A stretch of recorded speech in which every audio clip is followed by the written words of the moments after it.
Welcome back to another Purple Rain Report.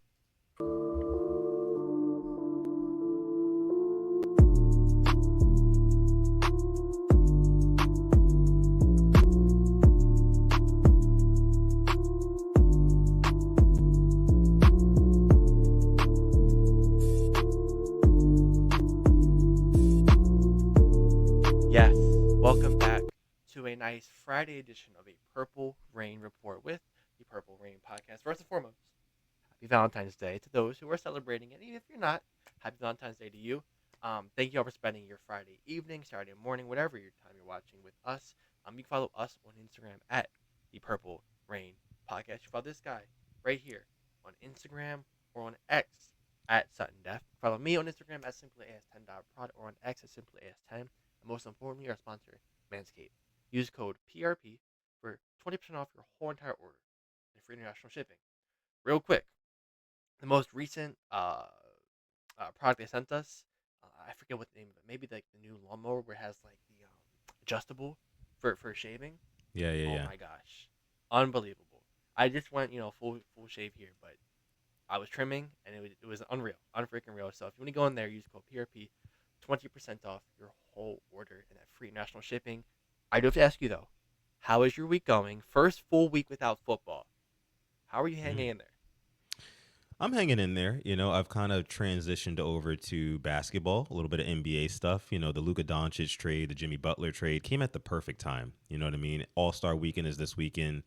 It came at the perfect time, or is it this weekend or is it next weekend? One of the two. One of the two.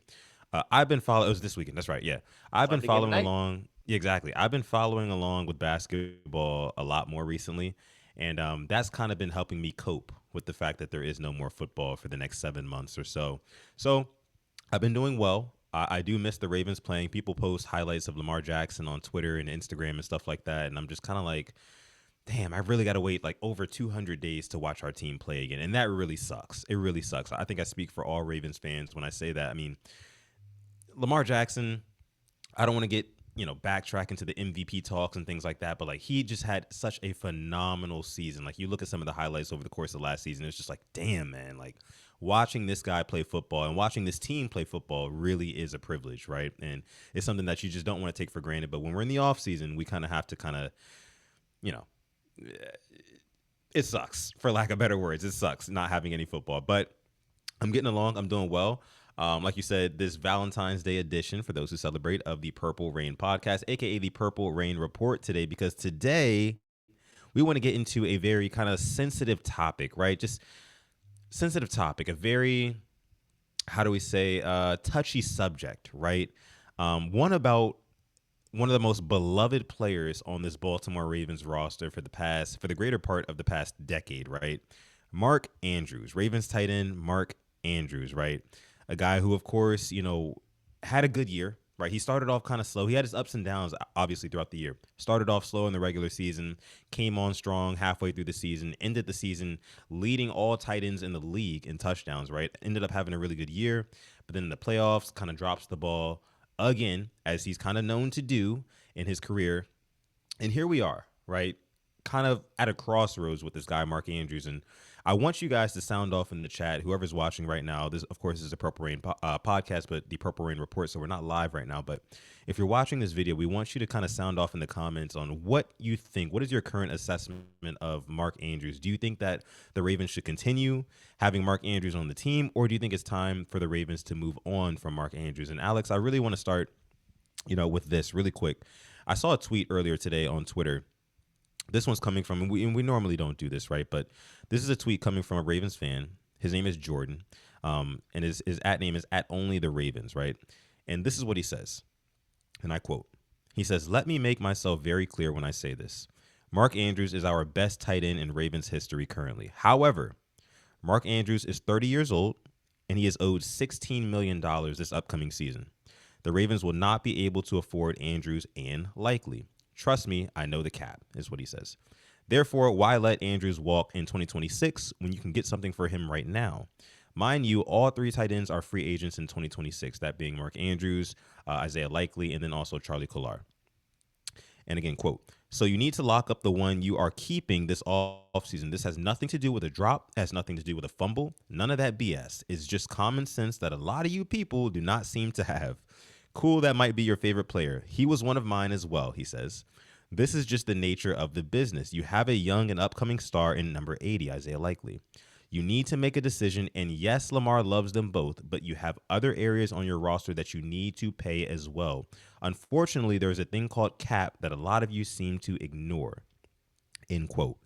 Very powerful statement there from Jordan at Only the Ravens. Shout out to him. Uh, but he brings up a very good point. Like all the, all the emotional attachment that Mark Andrews has with Lamar Jackson and this Ravens team over the past decade and things like that. All of that aside, when you look at the business aspect of things, there's a valid argument to be made for the Ravens to go ahead and move on from Mark Andrews and elevate Isaiah Likely to that tight end one spot, right? Alex, I know you just heard everything that Jordan at Only the Ravens said. What is your assessment right now of Mark Andrews? Are you on the side of the coin that the Ravens need to extend Mark Andrews and keep him in Baltimore, or are you on the side of the coin that it's time to move on and business is business? Let me know. What if I told you I like that tweet? Because I Mm, agree with it. okay. What if I told you that? Mm, And listen, I showed you before. I staring at Mark Andrews sign photo right here. I like Mark Andrews a lot, but 16 mil for him. I know he did have 11 touchdowns last year, had all of that, but it comes to the point where we need a player who can excel in the bigger moments. And if it's not going to be him, and I hate to say this, why are we paying that much money? I hate it's a what have you done for me league yeah. recently. Now, with that being said, I would hate to see him go. And if we're to trade him on this contract, we're looking at a day two pick, maybe a third round pick. I see what they're asking for Debo. Andrews is on that 30, and he is owed that 16 mil. But if you can get that pick for him, that'd be cool and all. But if there is that chance to extend him and lower that cap, I'm also for that. I really am. I would, like to see that. But if I'm looking future, I feel like the smart route is to maybe see where we can go and maybe part ways because we're getting to the point now we have to sign Hamilton, how to sign Linderbaum. Yeah. And when he brings up those other pieces, you can't throw to your guys when you don't have anybody blocking you. As of right now, please tell me who our starting line is. And if you do, can muster up your left tackle, your guards. It's not pretty. So if I have to unfortunately lose him for the sake of maybe rebuilding this line, I'm gonna do it. And it pains me to say that, but Yeah. that's just the way the cookie is crumbling. I don't know if you were expecting that, but I do agree with that tweet in all honesty, 100%. I was not expecting for you to say that. I was expecting for you to be all in on Mark Andrews back in Baltimore. So I am honestly pleasantly surprised because I agree. I agree wholeheartedly with what you're saying. I agree wholeheartedly with what Jordan at Only the Ravens was saying in his tweet as well. It's business, man. It's business. And when you look at the history of this team, and I'm not even just talking about like going back to the Todd Heap days and things like that where we had to end up moving off of him. I'm not talking about that. I'm talking about look at a couple of years ago. Me and you sat on this very podcast, right? A couple of years ago during draft night, and we watched Hollywood Brown get traded in real time, right? And what did we get out of Hollywood Brown? We got Tyler Linderbaum, who is now a staple on this Ravens offense. The staple center for this Ravens roster. And if that's what it takes, then I'm for it, man. I'm for it. I think that the relationship between Mark Andrews and the Ravens has kind of run its course. I would feel a little bit differently if we did not have a number 80 Isaiah Likely who has showed up in the biggest of moments. And it's very ironic to me, like you said, it's a what have you done for me lately league, but more specifically is what have you done for me in the biggest moments, right? In the biggest moments. And you can make the argument, oh, Lamar Jackson hasn't played his best in the biggest moments, but I can also make the argument that he has. He's risen to the occasion. Yes, he's had his few mistakes here and there, but he's risen to the occasion. You can go back and look at that Bills game where, yeah, he had the two turnovers in the first half. Those were brutal, right? But in the second half, what did he do? Damn near play perfect, right? Ball out and bring that team and put them in a position to win that football game. So I don't really want to hear, oh, Lamar Jackson doesn't perform in the playoffs just like Mark Andrews, but Mark Andrews, time and time again, even you can just talk about the Bills games alone, but I'm just going to talk about the one in the divisional round this past season. It's ironic to me that we're going down, we're driving on them to have a chance to potentially tie the game, right? Who scored the touchdown at the last minute? It was number 80, Isaiah Likely, in the snow, slipping and sliding. I don't even know how he caught that one, right? He literally caught the ball and slid across the end zone. That was a damn hard catch to make. I guarantee he was falling as he was trying to make it. Damn hard catch to make, but he made it. He came up with it in one of the biggest moments. And this is tight end two, not tight end one, tight end two. And I find it very ironic that on the very next play, on the 2 point conversion, another gotta have it play. And honestly, it was even more of a gotta have it moment than the Isaiah Likely touchdown. Because if Isaiah Likely doesn't catch that football, we still have another chance to convert, right, and move the chains. But this was a gotta have it win or go home moment. And we go to our tight end one this time. We don't go to tight end two. We go to tight end one this time. And what happens? He drops the football and we lose that game. You can look at the first divisional matchup against the Bills a couple of seasons ago. I think it was 2021, I want to say. And, there's a ball in the back of the end zone that Mark Andrews could have pulled down and really changed that game with if he would have caught that ball. Doesn't come down with it, you know. And again, he's owed 16 million this next season. I think the market right now for tight ends is around 17 million. So it's just like I don't really think it would be very smart. It's just from a business perspective, I think it's time to move on from Mark Andrews. And here's where I want to kind of give us pushback, right? Because the one argument that I have seen online is that, oh, Mark Andrews is such a great blocking tight end, you know. And if you move on from Mark Andrews, you kind of lose some of those two tight end sets and things like that the Ravens have liked to run historically in the past couple of seasons under the Lamar Jackson era. What do you say to people who say that, Alex? Like if you lose Mark Andrews, you lose the blocking, you lose the multiple tight end sets. What do you say to that? I do want to say this. Mm-hmm. I'm a Mark Andrews stan. I would Okay. like for him to be in purple and black, but we're talking, taking our hearts out of it. Yeah. I understand why we have to move on. And with that being said, we have been shown we can develop tight ends. All right, and this isn't me wanting him, like let me just make that clear. Make that clear 100%. This isn't, we aren't pushing him out. That's 11 touchdowns. It's gonna be hard to replicate that for anybody. But my thing is, his season was a bell curve. I don't want to get too far off, but it was a simple bell curve. Started off slow, and then when it heated up, it was when he was on fire. He was on fire. You know what? 6, 7 games felt like he had a touchdown. Yeah. He was, catching them prime time. No matter when we were playing, he was showing up. But when you get to that playoff game, like you said, I know he had a couple of first down catches, but even then, the one drop he had next play fumble. His fumble he had personally when he ran backwards in the drop. Quite literally, he played his worst game in probably his career against the Bills. Now going back to what you're saying, to push back on that, we got him in the third round. We got Mm. Isaiah Likely in the fourth round. Our scouting of tight ends is very good. It's up there probably with sometimes our scouting maybe secondary wise. We can get some guys in the first round secondary. Wiggins, Humphrey, McAllister in the past, or maybe Yeah. even our scouting of some linemen. But we can definitely scout a good tight end. And Kolar has shown things blocking wise that he could definitely maybe be an upgrade in that blocking section. Maybe not in the pass catching or the run after catch, but he can definitely be, I'd say, around that Mark Andrews area of blocking.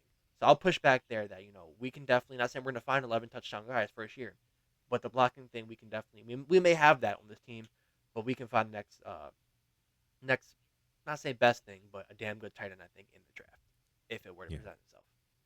Yeah, and I agree. I mean that's a fabulous point.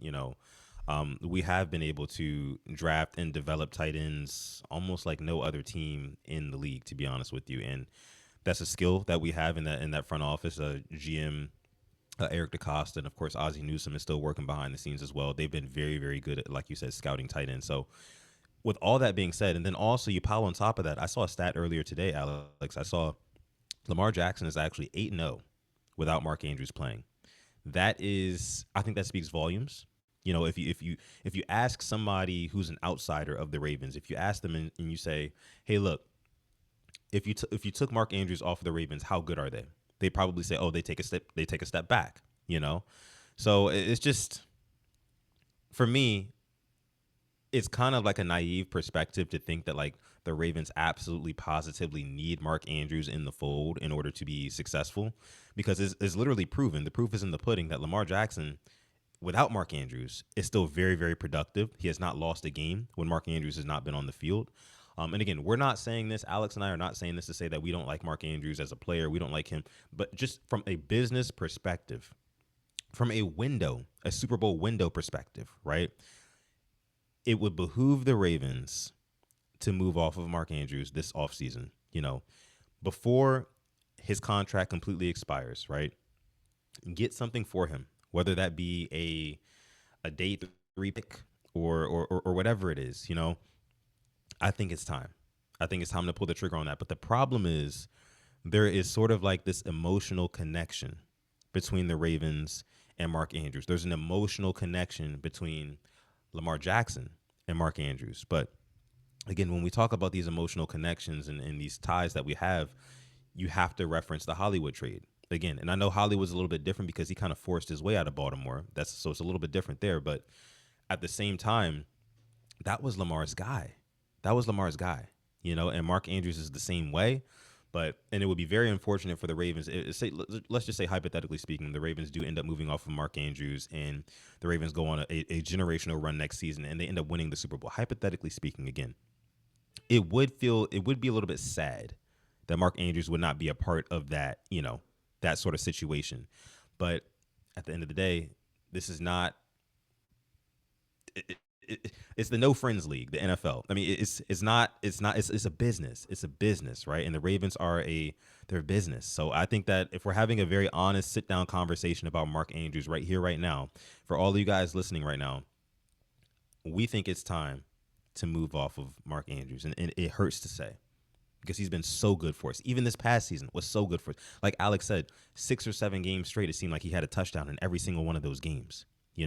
I look back to the Philadelphia Eagles game, and I know we lost that one, but Lamar Jackson throws up a prayer ball to Mark Andrews in between like 2, 3 defenders, and Mark Andrews comes down with it. I can think back to divisional games against the Browns where he throws back corner balls to Mark Andrews, and Mark Andrews just goes up, gets it, comes down with it. But at the end of the day, if we're gonna have to repay Mark Andrews, I think it sets this team back. I really do. And I think that it would be a lot better for the Ravens to go out in the draft, find a young kid, like we've been able to do all these years, and develop him. And that's just going to be the next evolution of tight ends in the Lamar Jackson era. So, listen, we didn't want to hold you guys too long on this episode of the show. We wanted to just kind of have this sit down talk about Mark Andrews. But Alex, I want to toss it back to you one last time to give your final thoughts on this whole Mark Andrews fiasco and where the Ravens need to go with it. Do you have any final thoughts? I was about to buy a jersey the week after we lost. I support him, and I'm still gonna support him even if he's back here. If he is back here, I want to make it clear. I hope it's on a contract where it lowers his cap, because right now I think he's Mm. making the fourth most cap on the team. Yes. I need the guys on the who are making that much money cap wise to show up when it matters most. And I Yeah. pulled up our cap here now. Sure. Lamar and Marlon are 1 and 2. I want to say both of them showed up last year. Obviously not the first half, but I think Marlon in overall don't remember him having a bad game. May have gotten beat sometimes, but you can't say Marlon Humphrey had a game where he got cooked nonstop. And Lamar, Right. he's our quarterback. He's going to be number one no matter what. But then you're looking, Roquan. I think we can have some conversations about his play sometimes, maybe in the future episode.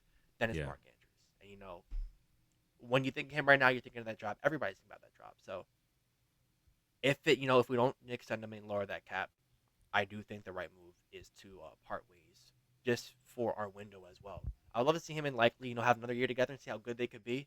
But 16, it's actually pushing almost 17 mil, Yeah. 16.9 million. That is a lot of money for, uh, I say, a position that not a lot of teams value compared to us. But yeah, man, I would hate to see him go, and it would really hurt me. But for a business standpoint, moves is probably the best. Yeah. Yeah. I mean, and like we said, it's unfortunate, but that's just what it comes down to, man. It's a business, and when you're in the business of winning Super Bowls like the Ravens are right now, when you have that Super Bowl window wide open, you have to be cutthroat. You have to make the moves that you need to make in order to kind of get over that hump. And at the end of the day, we need help on the offensive line, right? We could use an edge rusher, right? I mean, we can use a lot of different positions outside of tight end, and I know Mark Andrews in that tight end spot, that tight end one spot is crucial to what we do here in Baltimore. You know, big heavy sets. You know what I mean? Like blocking on the outside, opening up lanes for our rushers, things like that. That's huge. But I do feel like at the same time, like we said all along, we develop tight ends really well, and I think that we can develop a young kid coming out of wherever. And I think this is supposed to be a pretty good tight end draft. You know, we can get a guy in, you know, maybe some of the later rounds. Like you said, we got Mark Andrews in the third round, Isaiah Likely in the fourth round. And look what they've been able to do for this Baltimore Ravens team. So I think that it's time to kind of re-up on a new regime in the tight end room, and I think we're both in agreement there. So with that being said, we want to hear from you, the Rain Gang. We want you to sound off down below in the comment section. Like I said, again, we're not live right now, so we need you guys to sound off in the chat, in the comment section. Let us know what you're thinking about Mark Andrews. Do you think that the Ravens should re-up on Mark Andrews and bring him back into Baltimore for a couple of more seasons? Do you think that the Ravens should move on from Mark Andrews and just kind of go ahead and hit the draft again and try to develop a young kid? What do you think? Let us know down below in the comments. Also, make sure you like this video. Again, it is the off season, but we are not stopping, man. It's not the off season for the Purple Rain podcast because we're going to still keep cranking out this content. Of course, there is always new news coming out. You know, We got nothing to one talk about. if New we have coaches. news, we exactly, I mean, come on. exactly. There's still more to talk about, and we will be live again on Monday. So make sure you guys tune into that episode of the Purple Rain podcast live as well. And if this is your first time, listening to PRP, first of all, shout out to you. Hello, we appreciate you for coming through, staying throughout this whole episode of the show. Make sure you like the video, subscribe to the channel as well, and then make sure you come back on Monday for our live episode 300 of the Purple Rain podcast live. It's going to be a big one, so make sure you tune in.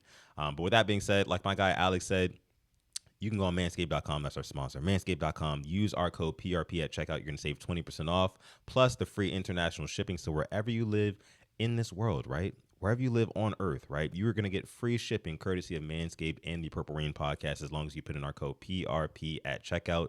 He mentioned the Lawnmower 5.0. There's also the Beard Hedger as well. Really, really good. Keeps me nice and fresh. Then also the Scalp Buffer. The Scalp Buffer, man, for the shower. That's the kicker right there. You know, if you've ever... I grew up just kind of washing my hair, just kind of like scratching. You know, you guys know how it is, right? But the Scalp Buffer makes things 1,000 times easier when you're in the shower, right? And you're trying to wash your hair. Also, make sure you get their shampoo and conditioner to go with it as well. But that Scalp Buffer, man, it makes it so easy. It gets in all the nooks and crannies and whatnot and make sure you're squeaky clean for whatever you got coming up for the day. And yeah. With that being said, you can follow us on Instagram at the Purple Rain Podcast. You can follow me on Twitter or Instagram at Sutton Def. You can follow this guy over here on Twitter at SimplyAS10 and on Instagram at SimplyAS10.prod. And with that being said, I'm going to let my guy Alex take us out. Yes, thank you. And, before we go, I want to say we both are big Mark Andrews fans. Yes. We both be hurt if he were to walk. So our opinions can change, depending what happens over the offseason. But we're in February, so a lot can change. But thank you all for coming through, listening, liking, hopefully subscribing, commenting, all of that good stuff. And as always, stay positive, test negative. Yes. And never, ever, ever forget, even on the rainiest of days, to call God. It's been this is an episode of the Purple Rain Report. Episode 300 on Monday. We're going to catch you guys in the next